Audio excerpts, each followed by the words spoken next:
на земле очень много проблем. И хорошо, что бывает и праздник в нашей жизни. Иначе мы ходили бы всегда с тусклыми глазами, с печалью на лице.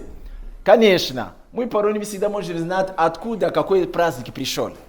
И порой не нужно знать. Так легче живется. Я хотел бы пользоваться этим временем, когда в этот день во многих странах говорят, что это международный праздник. Праздник связан с тем, что все люди поздравляют женщин. Поэтому, сестры, мы поздравляем вас во имя Иисуса.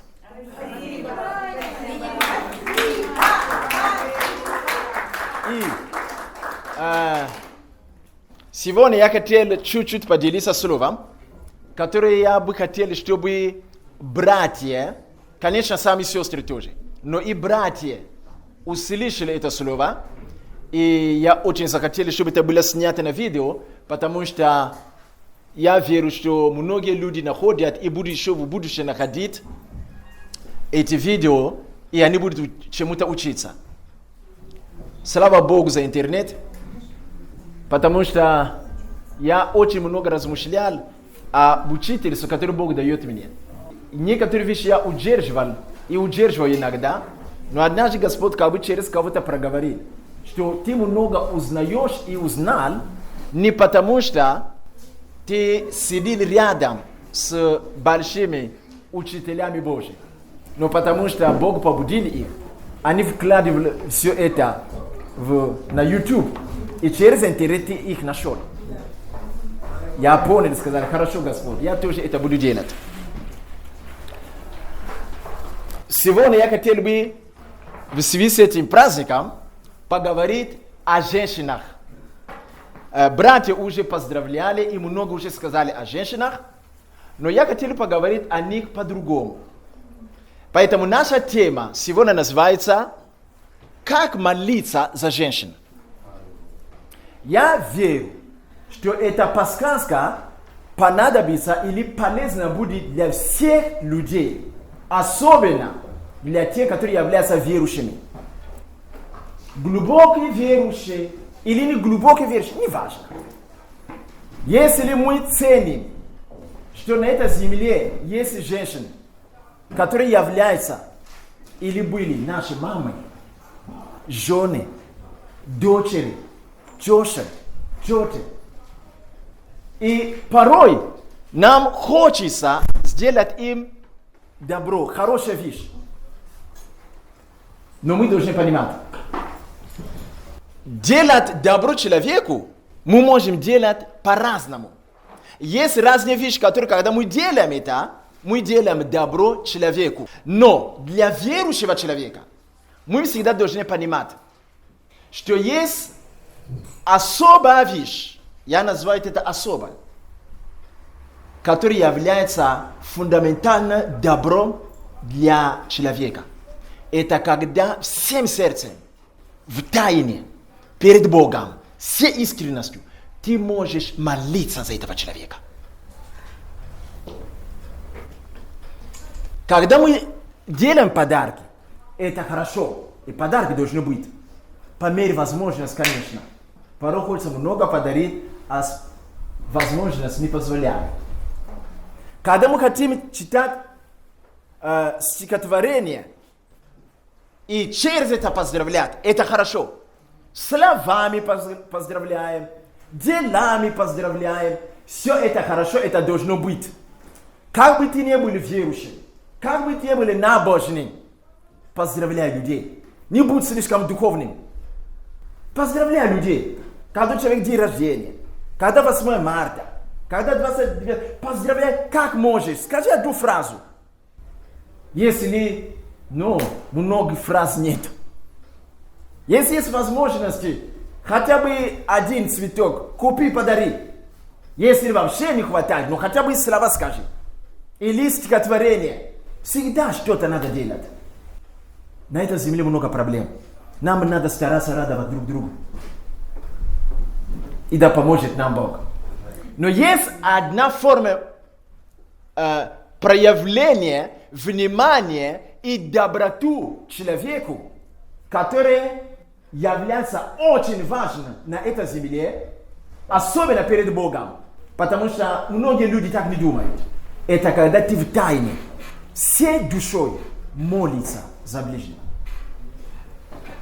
Сегодня я хотел бы подсказать нам с вами на основании Слова Божьего. Когда, сестры, ты можешь молиться за себя и как? Как, братья, мужчины, отцы, как же нам надо молиться в тайне особенно за своих детей, за своих жен, за своих дочерей перед Богом? Братья и сестры, все люди нуждаются в том, чтобы кто-то стоял за них молитва перед Всевышним Богом. Мы не до конца можем оценить, что делает молитва на этой земле. К сожалению, мы живем в такой период времени, когда много верующих не понимают, что самое главное именно на этой земле – это две вещи. Для верующего человека. Для неверующего много чего. Для верующего человека много чего важно. Но прежде всего, две вещи самое главное. Это молитва перед Богом. Это Слово Божие, через которое мы держим отношения с Богом. Отношения с Богом основано на Его Слово. Как мы почитаем Его Слово и стараемся ходить по Его Слову. И второй, это молитва перед Богом. За себя, за людей, за родителей, за детей. Это две вещи являются фундаментальными. Поэтому даже когда Иисус Христос был на земле, Он ночами проводил наедине с Богом в молитвах. Поутру, прежде идти служить, Он сначала утаивал себя в молитвах, а после делал то же самое. То есть для верующего человека это две вещи. Самое главное. Все остальное тоже нужно, но это главное. Если мы в основном в остальных вещах делаем добро или служим друг другу, мы тем более должны делать добро и служить друг другу в молитвах. Ты не до конца можешь любить человека, если ты за него не молишься. Это будет эмоциональная любовь. Но любовь в глубине сердца. То, за кого ты молишься, именно особенно наедине с полной отдачей, уговаривая Бога в пользу этого человека, того и ты будешь глубоко любить.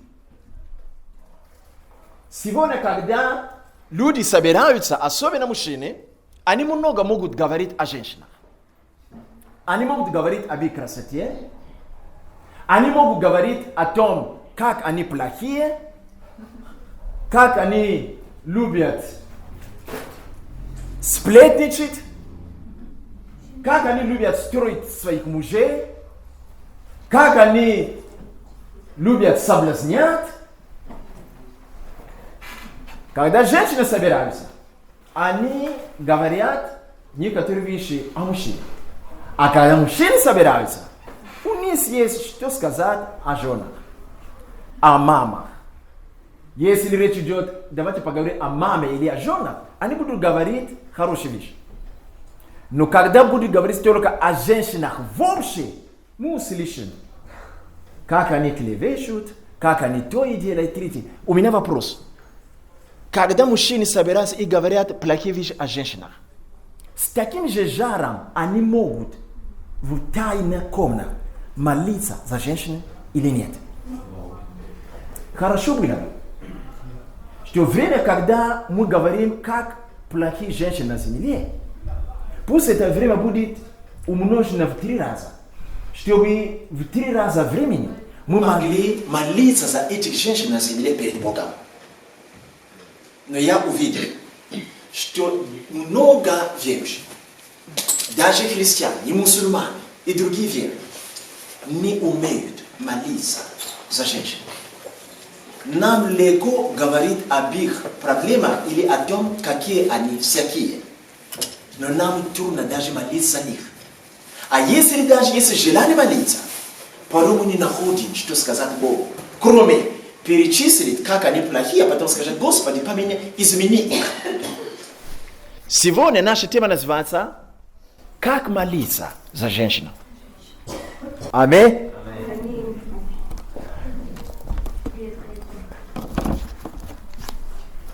Давайте откроем Библию и прочтем Бытие, 2 глава, с 18 стиха. «И сказал Господь Бог, нехорошо быть человеку одному. Сотворим ему помощника, соответственного ему». И когда мы читаем дальше, что Бог привел всех животных к человеку, в данном случае человек – это Адам, один, мужчина. И позже мужчина заскучал. Потому что написано 20 стих. «Но для человека не нашлось помощника, подобного ему. И поэтому Бог сотворил и создал другого человека, который соответственно первому человеку». Как ее имя? Как ее имя? Итак, Бог создал физически сначала Адама. Адам жил определенное время, которое мы точно не знаем сколько. И написано, что он жил плохо, потому что ему постоянно было скучно. Ему постоянно было плохо. Сам Бог оценил ситуацию. Сам Бог оценил ситуацию, сказал: нет, с моим человеком вообще у него нет грехов. Он вообще по своему роду, как человеческое творение, он совершенный. Но ему все равно плохо. Ему скучно. Кого-то не достает. И Бог сотворил, создал кого? Еву. И когда Адам увидел Еву, он обрадовался. Вы хотите замуж, женитесь, это нормально. Это Бог заповедовал это от начала. Аминь. Смотрите. Бог сказал, мы создадим человека, который будет помощником Адама. И Ева и Адам соединились и начали жить дальше. Скучно и плохо Адаму уже не было. Потому что есть с кем общаться. Вы помните, в начале Бог, когда сотворил их, дал им рекомендации. Плодитесь, умножайтесь, размножайтесь, владычествуйте. Все, что Бог сказал. Когда Он это говорит, физически, в Библии 2 раза это звучит. Но физически 2 раз. Это звучало перед Адамом, когда он был в теле один. Но Адам мог ли бы сам размножаться без Евы? Адам мог бы владычествовать над всем, что дал ему Бог, без Евы. Поэтому Бог, когда Он создал Еву, Он не сказал, что это Ева как вещь для Адама. Ева – это помощник. Мы не до конца понимаем слово помощник. Я об этом уже говорил однажды. Нам кажется, помощник – это ничто. Это что-то такое, которое можно взять в нужное время, потом бросить. Без помощника Адам не может состояться, несмотря на то, что он напрямую общался с Богом. Это означает, что Адам в своем роде, как будто бы, в кавычках говоря, как будто бы он был неполноценным без Евы. Поэтому, когда Ева появилась, Адам стал как бы укомплектован. Теперь он готов делать все. Все пророчества, которые записаны в Библии, даже раньше нас, сатана знает их. Царство тьмы изучает их. Поэтому, когда дьявол увидел, что у Адама получится исполнить волю Создателя, теперь потому что у него есть помощник, сатана начал думать, что же надо делать, чтобы у Адама ничего не вышло. И он начал атаковать кого? Еву.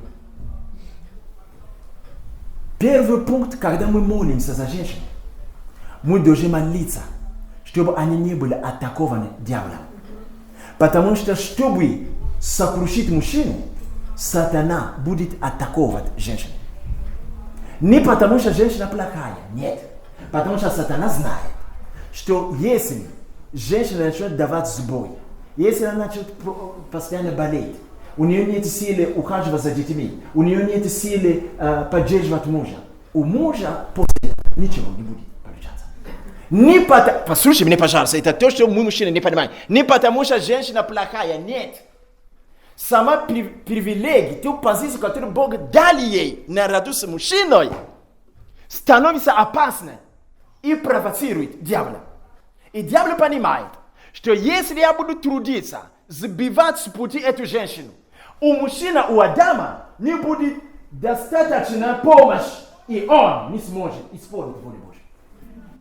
Поэтому из-за этого женщина больше атакована. Вы не замечаете, что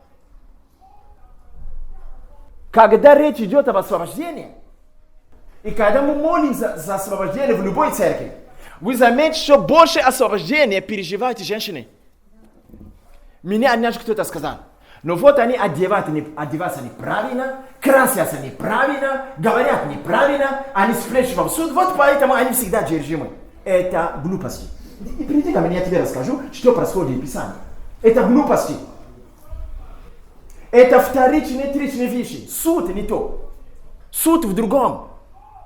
Потому что самый первый враг на земле и среди людей, который дьявол всегда считает, это лютый враг, это не человек-мужчина, это человек-женщина. Послушай меня, то, что ты не знал никогда. Я прошу Библию. Самое первое личности по-человечески, в человеческом теле, который является самым первым врагом сатане, это не мужчина, это женщина. И первый из-за того, что из-за нее Адам исполнит волю Божью. Потому что она помощник.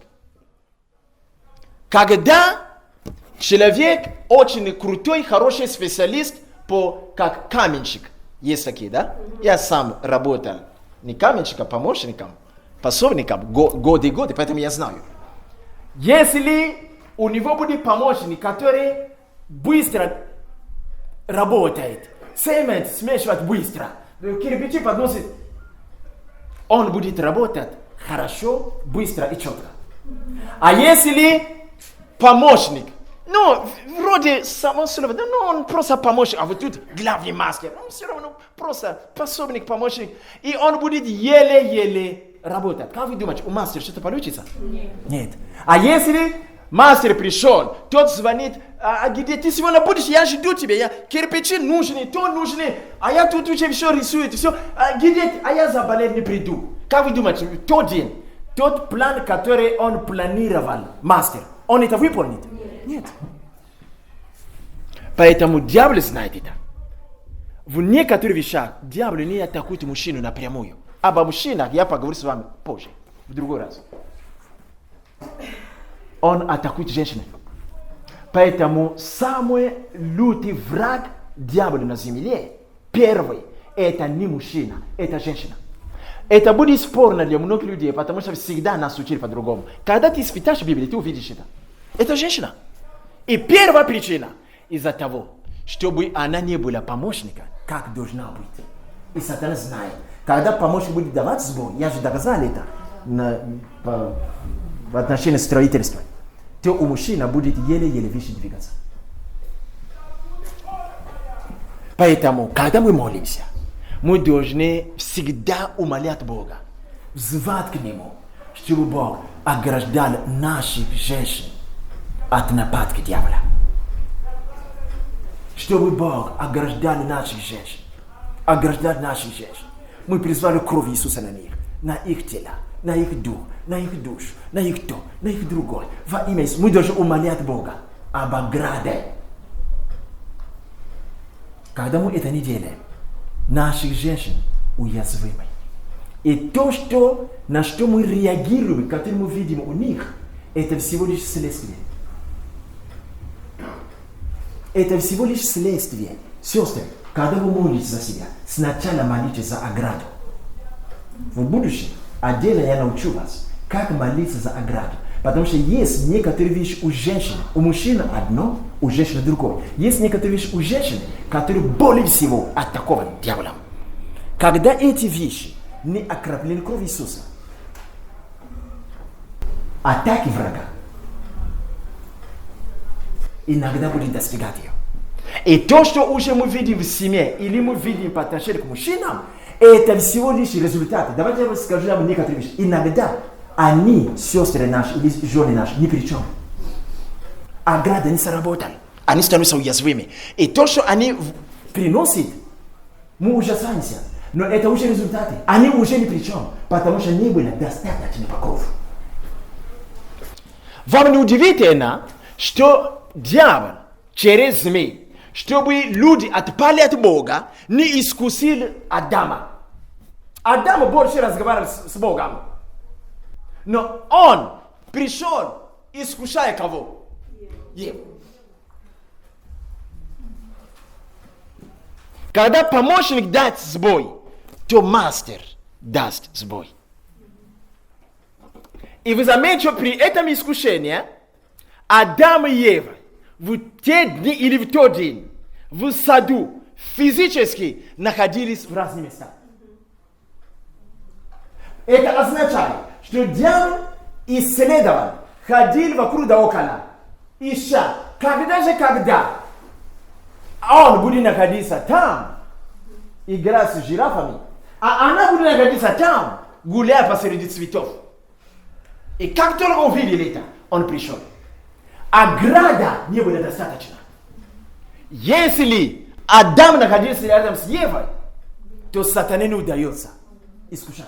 Поэтому, когда наши жены идут на работу, когда наши матери, когда наши дочери идут в школу, поднимаются Господь, я сопровождаю мою жену ограду, я сопровождаю мою маму ограду, я призываю кровь Иисуса Христа на мою дочь. Делай это. Делай это. Особенно, когда она отдела от тебя. Мы же даже близнецы не ходят, мы с Тамарой ходим пара. Сестра Тамара здесь, да? Окропи ее кровь Иисуса. Поставь самая первая ограда и защита через кровь Иисуса Христа. Аминь. Потому что то потом, что мы видим, это всего лишь результаты. Недостаточно ограды, которые не работают. Поэтому, сестры, молитесь за свою ограду. Братья, будем молиться за ограду наших мам, защиту наших жен, защиту наших дочерей, защиту наших чёш. Мы должны молиться о них, призывая ограды и защиту, потому что они первый лютый враг сатаны. Давайте прочтем еще Бытие, 3 главу. Я читаю с 14 стиха.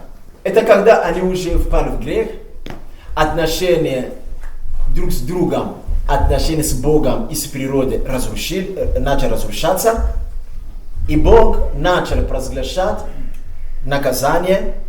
И одно из наказаний он говорит так, 14 стих. «И сказал Бог змей, за то, что ты сделал это, проклят ты перед всеми скотами и перед всеми зверями, ты будешь ходить на чреве твоем и будешь есть прах во все дни жизни твоей». Слушайте. «И вражду положу между тобою и между женой, и между семени твоим, и между семени ее. Оно, семя от жены, будет поражать тебя в голову, а ты будешь жалить его в пяту». Дальше есть еще наказание, которое говорится, но там мы слышим. Ну, о сатане Бог уже не говорит, потому что участь его давно готов. Но Бог говорил об Адаме, Адаму, Еве и змее. И мы видим, самое первое, он, змей, искусил Еву, Ева расспросила этот грех, да, Адам. И когда Бог высвобождает наказание, Он говорит Адаму, что кровью и потом лица будешь добывать хлеб. Потому что земля будет проклята по отношению к тебе. А жене он говорит, и женщине он говорит, будешь рожать в муках, тоже кровью и потом. Но плюс к этому добавил, я высвобождаю войну, говорит Господь, между семени твоим, змей, и между семени твоим, женщина. По сути, когда будете читать Библию, вы увидите, что слово семя или семени, особенно когда Бог дает обетование служителям, мы будем слышать это слово по отношению к мужчинам. Иисус Христос есть семя Авраамова. Иисус Христос есть семя Давида. Когда Бог говорит Давиду, когда Бог говорит Аврааму, когда Бог говорит многим мужчинам, патриархам, Он использует слово семя, семени, потомство. Это всегда связано с мужчиной. Здесь мы видим, что это связано с женщиной. Хотя Бог провозгласил наказание Адаму, но Он о семени Адама ничего не сказал. Все выглядит так, как будто у Адама нет семени. Мы-то привыкли, особенно когда идет родословие Иисуса в книге Матфея. Мы видим, что особенно семя и родословие связаны с мужчинами. Почему-то здесь Бог связал это с женщиной. Кто-то скажет, Григорий, ты сегодня решил оправдать женщину? Женщин? Нет, я не оправдаю никого. Все на земле испорчены и лишены славы Божьей. Но каждый по-особо испорчен. Но как же нам помочь друг другу? Если мы не будем знать основание, откуда все вышло. Мы часто боремся с ветвами. Мы помолимся, чтобы она перестала сплетничать. Мы помолимся, чтобы она перестала делать топ. Мы помолились. Она получила освобождение. Спустя время это все вернется. Потому что есть корни деревьев. Воевать с ветвями – это не решение. А корни где? Бог сказал, я полагаю войну между семени твоим. Послушайте меня, пожалуйста. В этом ключе сатана от истока знает, что он должен нападать на женщину. Послушайте меня. Разрешено ему от Бога. Потому что Бог сам это сказал. Я полагаю войну. Как бы об Адаме не идет речь. Написано между тобою и жене. И между твоей семени и ее семени. Господи, почему не с Адамом? Самый лютый враг на земле, в человеческом теле для дьявола, это женщина. Вот Бог это сказал. Вопрос почему? Я раскрою вам сегодня. Самое первое. Потому что из нее будет входить жизнь, семя. Поэтому стало быть, чтобы сатане разрушили человечество, ему надо разрушать женщину. Потому что из нее Бог сказал, Адам сказал, дети сегодня говорили, что она становится матерью, Ева, которая дает что? Жизнь. Поэтому, чтобы она не успела дать жизнь, надо что сделать? Разрушить ее. И тем более сам Бог сказал, войну положу. Поэтому дьявол сказал, да, значит, я могу воевать и начать бросаться на всех женщин. Поэтому, когда человек рождается женщиной, она априори в опасное положение на земле. Это Библия это говорит. Когда вы можете меня не верить, просто потому что вы привыкли слышать совершенно другие учения, которые ласкают вас по шерсти. Библия, много чего мы говорим, не говорит так. Посмотришь в Библию, ты удивишься, Библия говорит что-то другое. Теперь вопрос. Почему-то Бог говорит о семени по отношению к мужчинам, а в этом случае и в некоторых случаях говорит о семени по отношению к женщине? Семени от семени разные.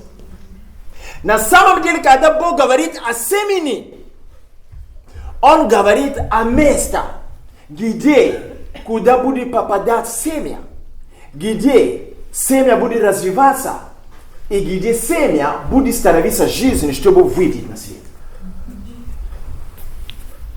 Вы со мной? Да. Конечно. Поэтому, то, что Бог назвал семя, не прямо семя. Потому что истинное семя в духе связано с мужчиной. Но Он говорит о месте, куда должен попасть семя, место, которое развивает семя, и место, которое обрабатывает семя, превращает в жизнь и выдает. Это женщина. Это утробе женщины. Да. Поэтому из-за утробы женщина становится врагом дьявола. Бог сказал, войну положу между тобой и женщиной. И между твоим семенем и семенем. Почему Бог не сказал, войну положу между тобой и Адама? Между твоим семенем и семенем Адама. Потому что истинное семя находится у Адама. Родословие в Библии считается через мужчину. Многие говорят, потому что она будет рождать Иисуса. Аминь. Но это в будущем. Но эта война началась тогда. Смотрите, что происходит. Война. Бог сказал, войну положу между кем и кем? Между семенем и семенем сатаны. Давайте прочтем еще раз.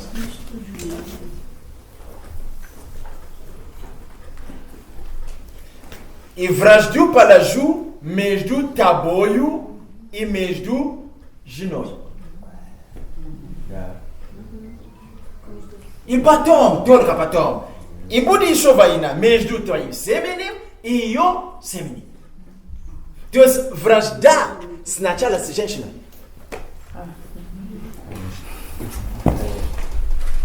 Мы читаем Библию так быстро, даже мы не поняли, что там происходит. Война сначала с женщиной, как такая личность. Кто поможет ей в этой войне? Мужчина. Конечно, мужчина. Она сама не сможет.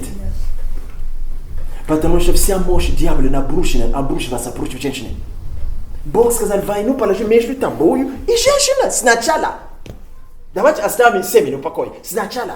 То есть всякая женщина, как только рождается, дьявол смотрит, вот тот, о котором хозяин сказал, что она мне враг. И начать козни строить, чтобы мучить ее постоянно. Это же в Библии написано, это не мои слова. А мужчине так не написано, а женщине так написано. И когда она созревает, чтобы стать матерью, дьявол усиливает войну, чтобы планировать, кого же она родит. Потому что дьявол помнит обетование, что Бог сам разрешил, чтобы я воевал с женщинами и с тем, кого она родит. И сатана, будучи хитруга, чтобы не допустить, чтобы она уже родила, он атакует утробе. Поэтому видите, в мире, на этой земле очень много женщин имеет проблемы с бесплодием. Очень много женщин имеют проблемы, связанные с женскими органами, болезнями. То миоми, то опухоль, то миоми, то опухоль, то миоми, то опухоль, то рак, то другой. Много женщин. Возьмешь 100 женщин в разных континентах, соберешь, из них будет, скорее всего, 80, даже не больше, даже больше, 80% будет иметь проблемы в женских органах. С тех пор, когда мы проводили сужение исцеления, я делал статистику, я увидел большинство проблем у женщин связаны с женскими органами. Потому что это атака дьявола. Это написано здесь. То, откуда выйдет семя, сатана хочет бить на корню. Поэтому неудивительно, что мы видим такие проблемы у женщин. Что надо делать? Сестры, молитесь за себя. Когда молитесь за себя, говорит, война Господь Бог провозгласил, но во Христе я побеждаю. И когда твой муж или твоя церковь молит за тебя, скажи, я вооружаюсь молитвой моего мужа и молитвами церкви. И я побеждаю. Потому что там, где была война, война не закончилась. Но мы имеем победу. Потому что мы говорим, благодарение Богу, даровавший нам победу Иисусом Христом. Аминь. Это местописание пусть будет записано в сердцах сестер. Когда ты молишь за себя, молись за это. Не только о защите, но о том, что во всякой войне ты побеждал. И когда ты молишь за себя, возлагай руки на ниже живота. Говори, Господь, я благословляю все мои женские органы, мои утробы, и все, которые выйдут и вышли с этого утробы, да будут благословлены. Аминь. Эта война не игра, это на жизнь и на смерть. Дьявол не шутит. Дьявол больше тебя знает в Библии. К сожалению. Смотрите. Если пойти в какой-то город и посмотреть, у этого человека есть семя для того, чтобы выращивать помидоры. Скоро он пойдет, чтобы сеять семя для помидор. У другого есть семя для того, чтобы выращивать чего? Огурцы. Третий есть семена для того, чтобы выращивать что? Картошку. Ну, разные. Они живут в одном городе, и они купили землю. Давайте я открою вам премудрость, как Бог, почему Бог так делает. Когда враг придет, он успеет, может проклясть, испортить семени, связанные с помидорами. Семени, связанные с огурцами. Но он может не успеть испортить семени, связанные с картошкой. И когда пойдут, будут сеять, то не выросло, а картошка, хоть картошка будет. Голода не будет все равно, правда? Но есть семя, которое не семя, а которое я читал, которое является местом для того, чтобы семена туда попадали, и он обрабатывает это и выдает результат. Это что? Земля. Поэтому в Библии мы по многим местам увидите, когда земля проклята, все. Поэтому женщина это как земля.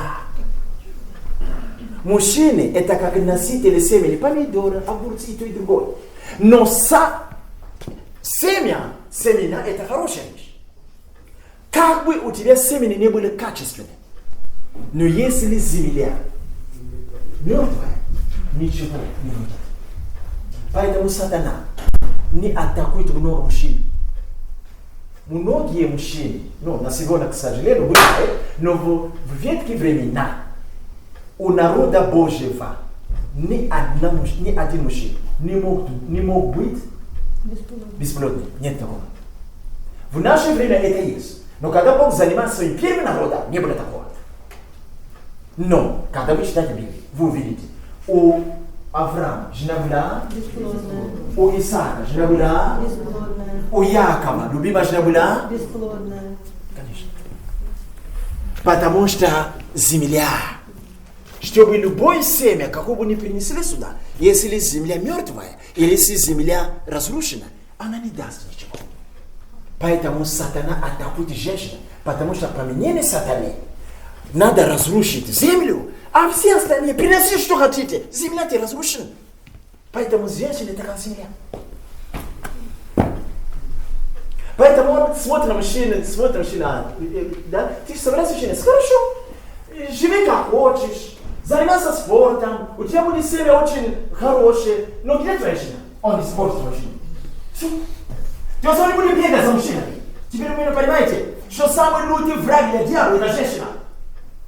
Чтобы испортить поколение, дети, которые будут рождаться в будущем, ему не надо трогать мужчины, он будет трогать женщин. Поэтому, когда я вижу, люди собираются, наши жены, наши матери, эти женщины сегодня, это делают, и плохие. Я думаю, ты за них молишься? У женщины проблемы. Покажите это видео кому угодно, даже на улице, поверьте мне. Читайте Библию. У женщины проблемы. То, что нам не нравится, да, мы не оправдываем их, но это уже результаты того, что дьявол уже работал над ними. А без нашей защиты, и тем более они сами не знают, как молиться, кто сохранит их? Мы только поносим их. Кто сохранит? Поэтому в этой битве они не выживают. Поэтому и там болячки, и там болячки, и там болячки. И они сами не знают, как. Поэтому, когда мы молимся, конечно же, некоторые братья будут стоять вот так, говорят, вот видите, все женщины получают, падают под помазание, они всегда больны. Ты что? Может быть, мы с тобой не выдержим эти удары, которые дьявол направляет на женщин. Может быть, я не знаю, Бог знает, может быть, мы не выдержали бы. Пусть Бог поможет нам, то мы знали, как молиться за наших женщин. Аминь. Давайте еще, это будет второй пункт, третий пункт. Давайте еще откроем местописание. Мы прочтем Судьи, книги Судей, 16 главу. 16 глава.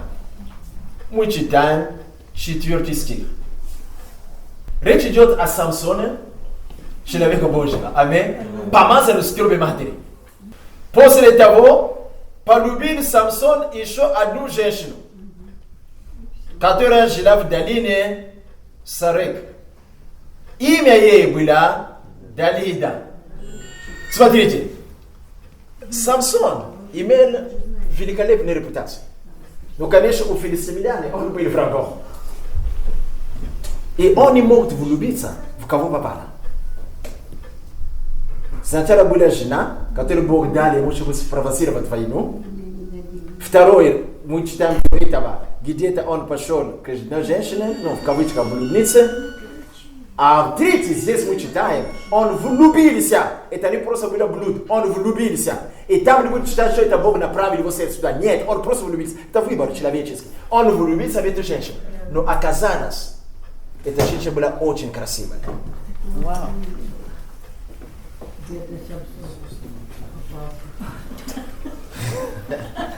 И когда вы читаете дальше, вы увидите, однажды, когда он лег на ножки Далиды, он заснул.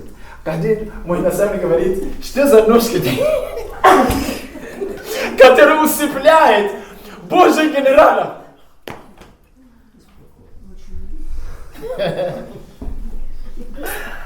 Давайте прочтем притчи. Притча, 6 глава, мы читаем 23 стих. Ибо заповедь есть светильник и наставление, свет и назидательное поучение, путь к жизни, чтобы остерегать тебя от негодной женщины, от льстивого языка чужого. Не пожелай красоты ее в твоем сердце. Мужчина, получается? Не отвечайте. Да не увлечет она тебе ресницами своими. Вы видите? Мы сегодня на земле, мы видим тоже мужчины, которые красивые, правда? Особенно, которые занимаются этим. Да? Почему это в Библии? Больше всего говорится, иногда отмечается, что Саул были выше, были красавец. Да? А Весолом, да? Давид был красавец. Но, больше всего в Библии говорится о женщинах. Слушайте, об их красоте и об их образ жизни. Даже Петр, о котором брат говорит сегодня, он говорит житие своих жен. Почему нигде написано житие своих мужей? Что-то тут есть. Я убежу вас, братья, и мужчины, которые будут смотреть на это. Женщина – это другой человек. Он другой в такой степени, как таинственно от Бога, что дьявол и все хорошее, и все плохое он переносит ей. Дьявол пройдет через 1000 мужчин, чтобы найти одну женщину. Смотрите, что мы читаем здесь. Сатана знал, что филистимляне, как бы они ни занимались карате, никогда не остановят Божьего генерала по имени Самсон. Но он смотрел и сказал, есть у меня какие-то вещи. Женщина, образ жизни ее, красота ее, по-другому скажу, тело ее. Сатана будет делать все, чтобы это тело, чтобы эта красота стала в падении многих. Он наставник говорит, человек хороший, певец, артист, выходит, одет в прекрасный костюм, и все закрыто, и поет, люди в восторг. Но восторг усиливается, когда рядом с ним появляется кто? Женщины. И как они одеты? То есть сатана поставили цель унижать женщину, ее красоту, ее образ жизни, ее ресницы. И унижая, делать все это для падения многих. Поэтому мы сегодня, конечно, можем сказать, есть там люди, женщины, это легкое поведение. О, фу! А и родители куда смотрят? Успокойся. Ты не знаешь, что привели эти женщины в такую жизнь. Давайте я скажу вам некоторые вещи. Когда у мужчины нет денег, он делает две вещи. Или три. Он может идти занимать. Раз. Он может идти воровать. Два. Третий. Он начинает сокрушаться, плакать и убивать себя. Когда у женщины есть проблемы с финансами, он делает некоторые вещи. Он может идти занимать, как мужчина. Правда? Как вы думаете, он пойдет ограбить банк? Нет. Скорее всего нет. Ну, мы в фильме, мы это видим. Но скорее всего нет. Что он будет делать? И работать. Он может. Ну, мы о работе уже не говорим, потому что работу мы проехали. Ну, конечно, и то, и другое тоже работает. Мы работаем, это правильный стандарт, но мы спустили на неправильные вещи. То есть он может идти занимать, или она может идти что делать? Продавать свою красоту. И вы заметите, она продает красоту или себя как вещь, чтобы кормить детей.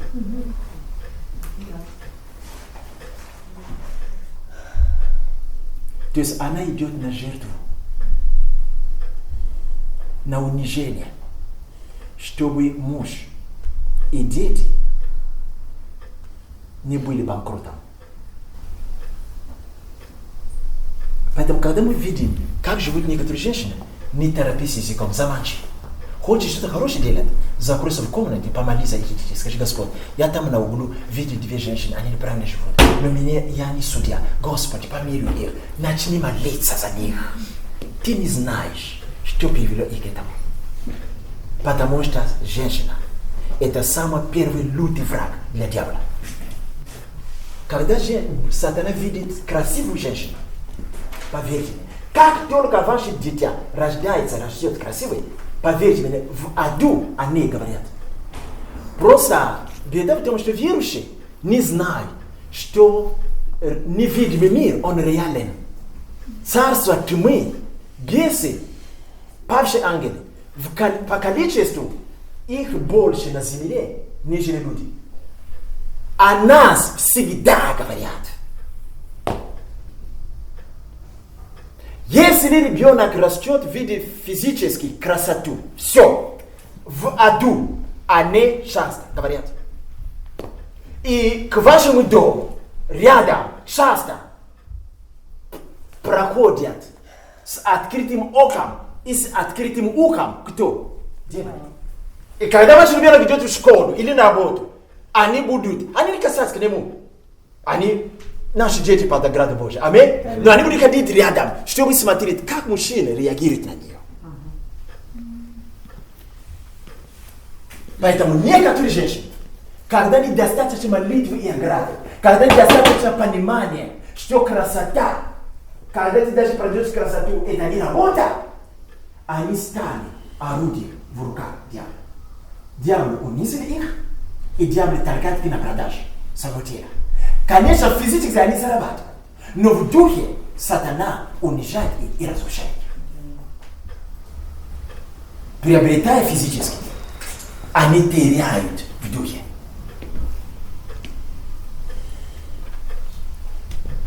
Поэтому сегодня мы видим, во все рекламы, в основном полуголые женщины.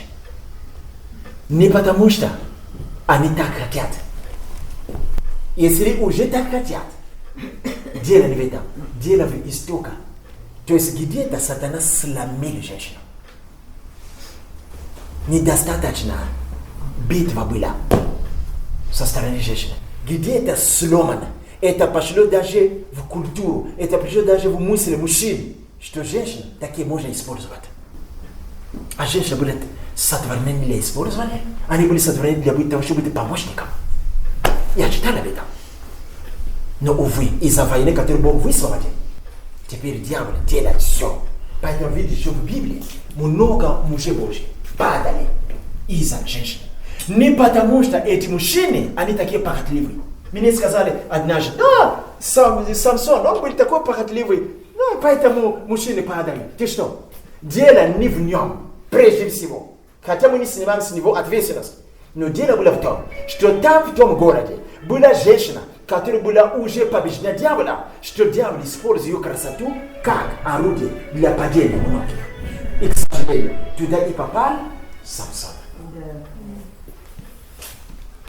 Когда мы имеем дочери, надо за них молиться особо. Особенно те, которые на сегодня. Я верю, я убежден так, что все женщины красивы по-своему. Аминь. Но сегодня, несмотря на это, сатана через мужчин нарисовал нам портрет, который называется эталон красоты. Это вдохновение сатаны. Это не Бог. Бог никогда не делает эталон красоты. Если бы у Бога был эталон красоты, Бог, будучи добр, Он сделал бы все женщины одинаковые. Значит, Бог другой. То есть эталон красоты – это всегда вдохновение от мужчин. А за мужчин, за этой идеей спрятался кто? Сатана. Чтобы якобы эталон, чтобы этот эталон стал униженным и продажным. И вы заметите, когда женщина становится продажной, за этим кто стоит? Чаще всего это мужчина. Чаще всего в этом грязный бизнес. Это мужчина. Даже если там есть женщина, за ней все равно будет мужчины. Они инспирированы 100% дьяволом. Они смотрят на деньги. А Бог, сатана, не смотрит на деньги. Люди получают физическую выгоду, а сатана получает духовный выгоду.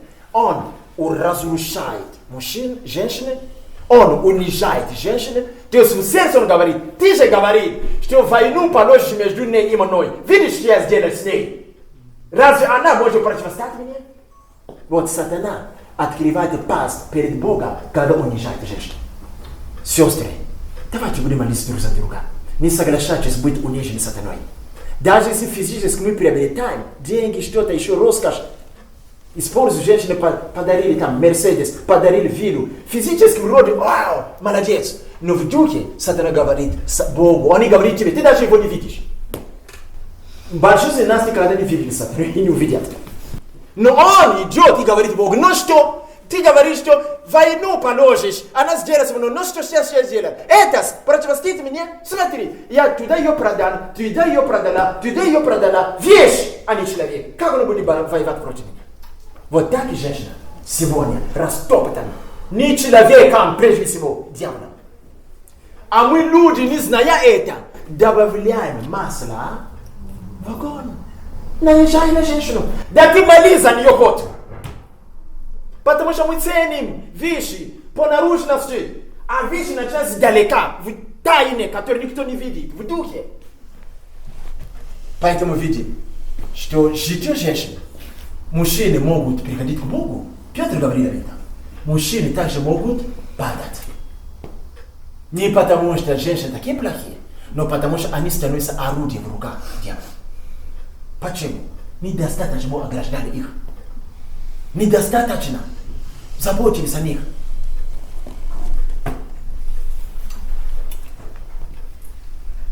Особенно, когда физически человек красивый, женщина красивая. Это проблема. Это проблема. Дьявол не успокоится, пока не отпустит ее до нуля и пока не сделает ее товаром. Но красота дает Бог. Но сатана, ему все равно, за что зацепиться. Поэтому я читаю 2 места Писания. И когда вы читаете притчи, которые я читаю, там звучит так, как будто женщины плохие, ресницы свои как будет там. Вот. Это так звучит, но надо, Библию не надо просто читать, надо понимать дух Писания. Все намного хуже, чем там написано. В данном случае, когда притча так говорится, это уже следствие, которое губит людей и мужчин, которое разрушает даже Божьи генералы. Но почему она пришла к этому?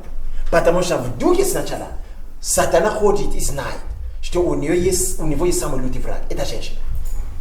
Или будет душить ее, убивать болезнями, а если не получается, как будто начнет использовать ее. Какие преимущества у нее есть? Стиль жизни и красота. Многие женщины не знают, что в этом плане они использовали дьявола. Они сатану никогда не видели и сатану никогда не слышали. Но из-за каких-то причин, какие-то бедствия, кто-то говорит им, а с твоей красотой, смотри, вы вместе учились, она где работает, теперь едешь на красную Мерседес, а ты со своей красотой. Говорят. Мы научимся в будущем. Говорит женщине. Это путь к сердцу. Говорят. Как бы она ни была набожной, если нет достаточно ограды, когда она посмотрит в зеркало и посмотрит на ту, которая ходит в красный Мерседес, говорит, я покруче ее. Если на нее клюют, а как на меня? Все. И она не заметишь. Потому что идет на улице, пи-пи, останавливает. Повезти вас. Понимаете, я не живу на небе, я живу на Ростове. Я иногда хожу пешком и смотрю, что происходит в городе.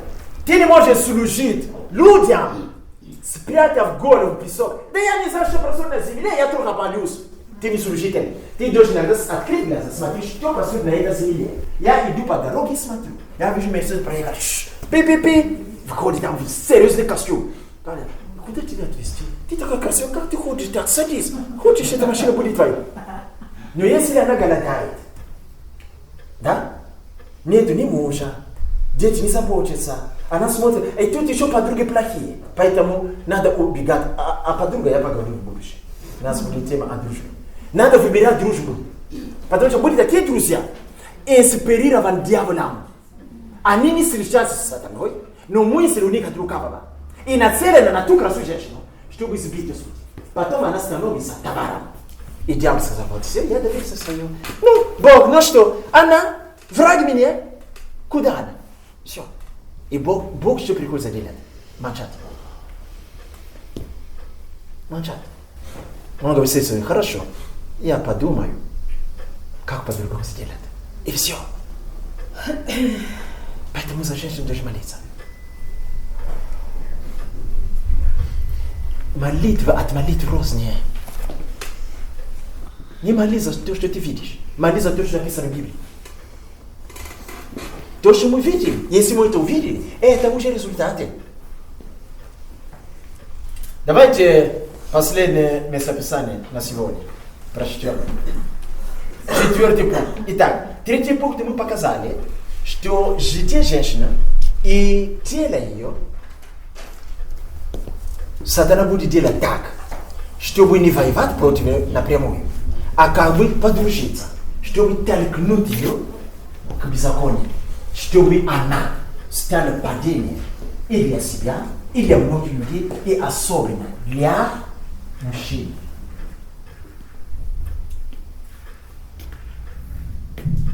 Давайте откроем одно место Писания.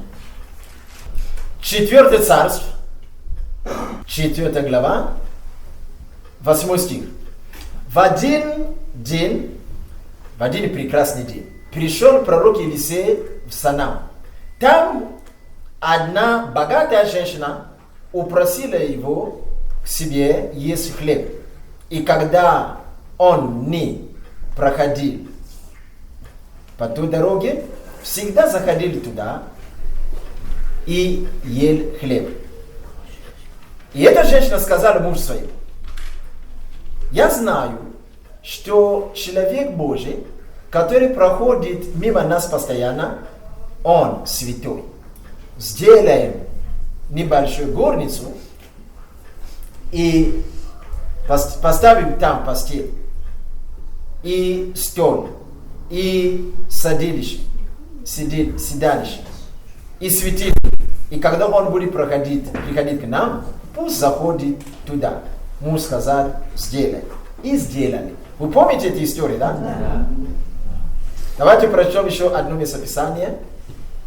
1 Царств, 28 глава, 7 стих. Тогда Сауль сказал слугам своим: после того, как Бог уже говорил ему, ни во видении, ни в снах, ни через Турим Умим, ни через пророков, он сказал: сыщите мне женщину, волшебницу, и я пойду к ней и спрошу ее, чтобы узнать, как мне быть. Аминь. Аллилуйя. Смотрите. Две вещи здесь противоположны. 5-я причина, 4-я причина. Почему сатана обрушил всю мощь против женщины? Это то, что женщина более чувствительна к духовным вещам, нежели человек. Вы удивитесь, но это так. Вы перечислите мне, что Авраам был мужчиной, Яков был мужчиной, пророки были мужчинами. Как я часто слышу, даже Иисус, когда пришел, выбрал только мужчин. Хорошо. Но в реальности женщины намного чувствительнее к духовным вещам. Когда мы изучаем Старый Завет, большинство и самые крутые ведьмы и волшебницы были кто? Женщины. Даже сегодня говорят, что самые крутые ведьмы не мужчины. Самое бесовское помазание в царстве тьмы не мужчины. Женщины. Смотрите. Когда эта женщина, имеющая муж богатый, и они были богаты, Елисей проходил на служение свое, проходил мимо них. Как вы думаете, это мужчина, муж, видели Елисей? Знал, что это человек Божий? Конечно. Скорее всего, здоровался и шел своей дорогой. Но когда эта женщина смотрела на нее, туда-сюда ходит, здоровалась. И не пошла своей дорогой. После того, как она здоровалась, раз-три посмотрела, сказала: нет. И она реагирует по-другому. Она говорит: я вижу. Человек Божий, который ходит туда-сюда, он святой. И не на это скажем: давай сделаем то и то и то, чтобы служить ему. И среди всех, которые Иисус призвал к служению, там не было ни одной женщины. Бог сам, Отец, пошел к некоторым женщинам и сказал: присоединитесь к команде апостолов. Конечно. Поэтому, когда вы читаете книгу Лука, вы прочтете, что кроме апостолов рядом были очень много кого? Женщин. Которые что делали? Которые служили Христу. Вы заметите, что в течение 3 лет апостолы не служили Христу. Все время, когда Иисус был в служении, 3,5 года, apostole ni slujiri Kristu. Ayensi что-то маленькое делали, да он подсказывали им. Сам. Иди лови рыбу и принеси то. Женщины без подсказки, без проповеди, они знали, что надо служить Христу. Кто разбил масло в ногах Иисуса? Женщины. Женщины. Кто переносил больше денег? Женщины. В команде Иисуса, кроме апостолов, были еще много мужчин. Но в Библии написано, Лука утверждает, что именно женщины служили Христу. Они более чувствительны к духовным вещам. Поэтому из-за этого дьявол ненавидит их. Вы заметили, что в наше поколение больше женщины видят видение? Вы заметили, что в наше поколение больше женщины видят пророческие сны?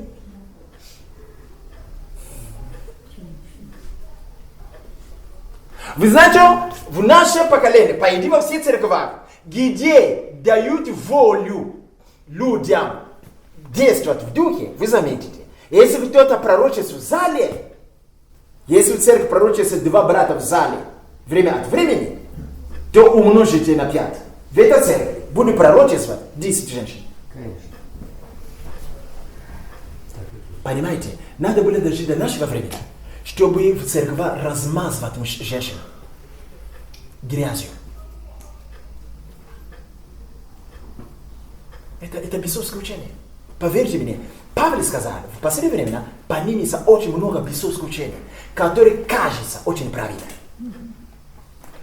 Да, мужчины ошибаются во многом, равно как и женщины ошибаются во многом.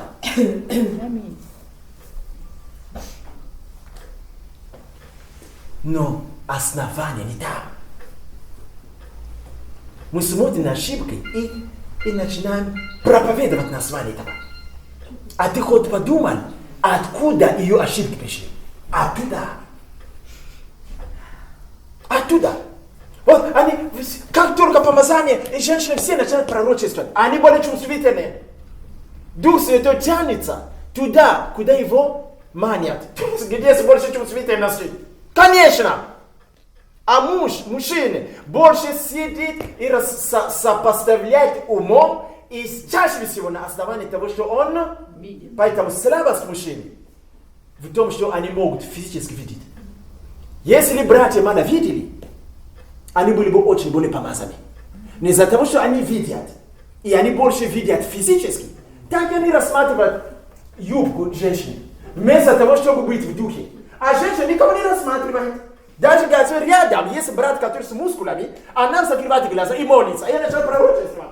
А мужчина стоит рядом, начинает рассматривать, какая прическа, какие ресницы, вместо того, чтобы сокрушаться в духе. Я говорю вам правду.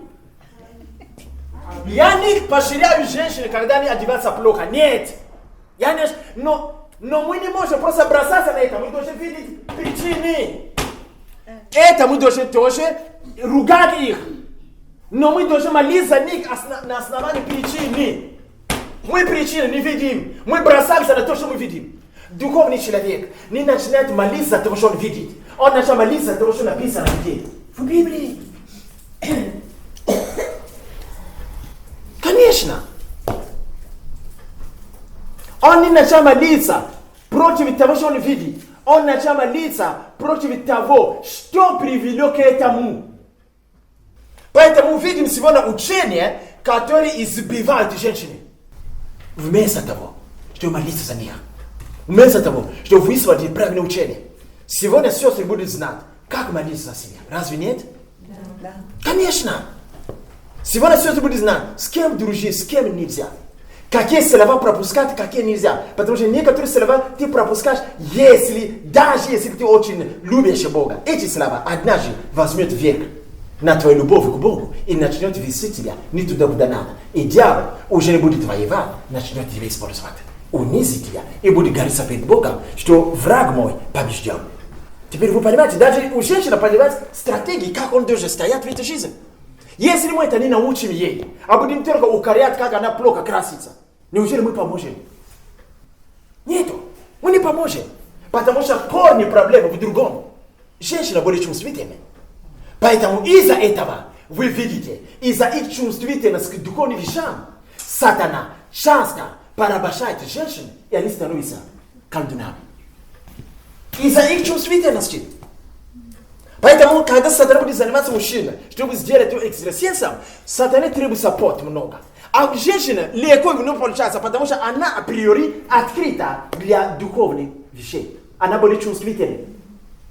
А когда антенна более чувствительна, осторожно, она может привлекать даже те каналы, которые мы не хотели бы. Не потому что антенна плохая, просто она очень чувствительна.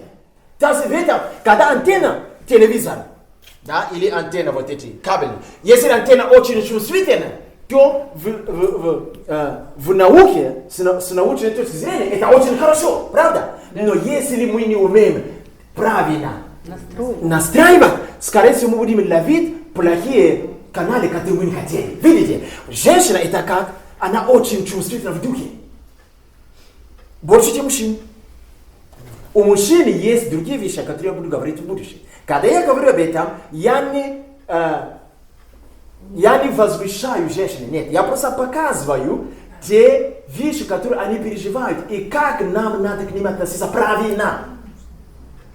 Поверь мне, твоя жена поможет тебе, он увидит сон о тебе и скажет: сегодня брат, отец или папа или муж, мне такой сон был, а ты спи спокойно. А у нее скажет: у меня будет такой сон беспокойный, может быть, ты сегодня никуда не пойдешь? Видите?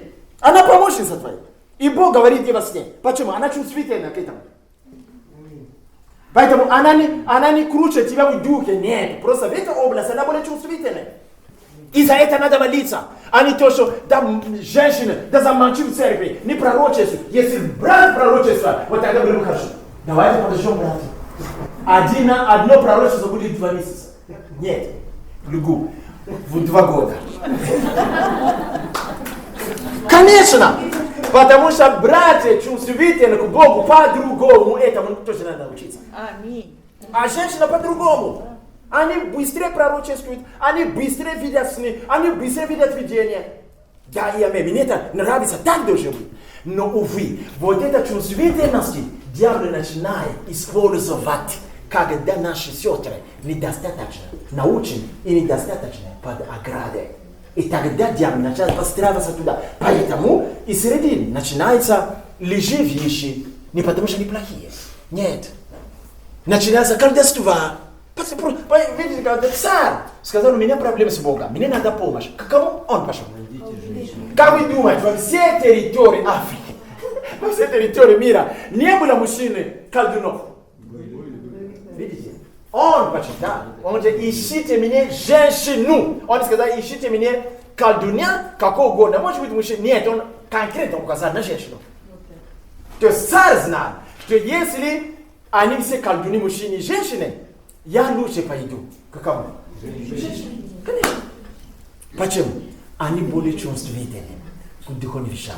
К сожалению, сатана это знает и начинает на это бить. Поэтому, видите, многие женщины из-за их чувств к духовным вещам начинают становиться гадателями. За них надо молиться. Поэтому, когда ты видишь гадателя на улице женщины, не наезжай на нее. Не наезжай. Просто сатана построится, знает, это мой враг. Но она чувствительна к духовным вещам. Поскольку она не в церкви, вот я постраиваюсь. И все. Она в этом плане для нас плохая, но по сути не плохая. Если ты поможешь ей, когда она придет в церковь, она будет пророчествовать. Потому что просто у нее духовные антенны чувствительные. Она же не создала себя. Но поскольку она не под оградой, не под правильным учением, не в церкви, сатана построится и поведет ее туда. И там она тоже видит, пророчествует по бесовскому. Дело не в нем, не в ней, а дело в источнике. Поэтому 4-й пункт. 4-й, да? Да. Почему у женщин проблемы на земле? Потому что они очень чувствительны к духовным вещам. Из-за этого дьявол не любит их. Поэтому, когда сатана приходит в какой-то дом, он смотрит, где спит женщина, где спит мужчина. Да. И особенно ночью. И он посмотрит, конечно, тебе он прикоснется, ты дитя Божье, ты в огне спишь. Но он будет делать какие-то маневры, чтобы помешать ей видеть сны. О твоих снах, брат, он не очень заботится. И вы беспокойтесь. Подождите. Когда Иисуса готовили распять, там были императоры, которые принимали решения. Как его звали? Понтий Пилат. Правда, да? Который умыли руки. Кто к нему пришел утром, чтобы сказать, не делай зло этому правильно. Откуда они это знали? Как вы думаете, в прошлой ночи Пилат не спал? Почему он это не видит? Видите? Потому что женщина более чувствительна к духовным вещам. Понимаете? Мы такие благословения теряем в церкви. Женщина замолчи, женщина не учи, женщина... Вы что? Вы что?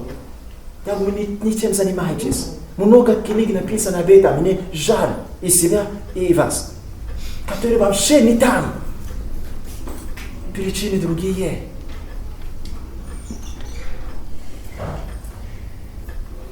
Дым не оттуда. Дым с источника. Дело в сатану. Дело в пророчестве битвы между женщиной и сатаной. Когда вы читаете Откровение, вы прочтете. Когда сатана услышал, дракон, что жена имела в чреве. Почему написано женщина? И она змей пустила что? Реку, чтобы влечь ее. И она бежала, и земля помогла ей. О ком идет речь? Все равно женщина. Когда будет Господь говорит о церкви, прообраз церкви это кто? Женщины. Везде женщины. И в прообраз Бог смотрит с женщинами. И в чувствительность Бог говорит с женщинами. И в духовной войне Бог использует женщины. Даже говоря о семени мужа, он говорит о семени жене. Поэтому женщина это самый лютый враг дьявола. Поэтому когда дьявол атакует страну, он атакует сначала женщину. И я показал вам некоторые способы, которые он атакует. Не прямо в лицо. Многие женщины не знают сатана. Они даже об этом не думают. Но они победили дьявола. Они стали сегодня легкого поведения. Не потому что они такие плохие. Потому что где-то побеждены дьявола. Дьявол уловил какую-то причину, где они не бодрствовали. И теперь они стали товаром. Но будем убивать их. Ну и что? Нам с сатаной надо иметь дело. Наставление правильно женщинам. Говори женщинам, что твое тело, смотри, как Библия говорит об этом. Это сокровище. Это благословение для твоего мужа. Это вообще утробе твое для рождения здоровых детей. Дай правильное наставление, а не то, что вы только деньги ищете, вы проститут, и начинается. Ты же христианин, ты не понимаешь, о чем ты говоришь. Есть причины для этого. Ты о причине не молишься, а ты наезжаешь на них. Ты не поможешь сделать хуже. Конечно. Твоя женщина что-то сделала не то, ты наезжаешь. Скажи, хорошо, я услышу, хорошо, давай поговорим об этом позже. Иди где-то, помолись за него. Скажи, Господь, я знаю, что враг не любит мою жену. Господь, я беру власть над дьяволом. Дьявол, оставь сердце мою жену. Моли за это. Я не знаю, конечно, я не Бог. Поверьте мне, что я не все знаю. Но я сомневаюсь, что такие молитвы звучат. Я сомневаюсь. Мы, конечно, скажем общее благословение. И все. Пусть мир узнает. Пусть христиане узнают. Пусть мусульмане узнают. Это все называется принципы жизни. Это относится ко всем. Даже если человек не верующий, пусть он знает, что его жена или его ребенок, чем более красавица, это мишень, да, говорят, для сатаны. Они, демоны, не едят, не кушают, не пьют, только и думают, как это сделать, чтобы эта женщина в будущем вырастая не стала верующей, иначе молиться против нас. И вообще, пока еще молода, как сделать, чтобы она стала товаром, отпустить ее на нуле, чтобы Бог не был рад ей. Все. Это конкретная битва на этой земле. Пусть Бог поможет нам, чтобы мы знали, как молиться за женщин. Дорогие сестры, мы поздравляем вас с 8 марта. Спасибо. Аминь. Аминь. И благодать Господа нашего Иисуса Иисуса Христа и любовь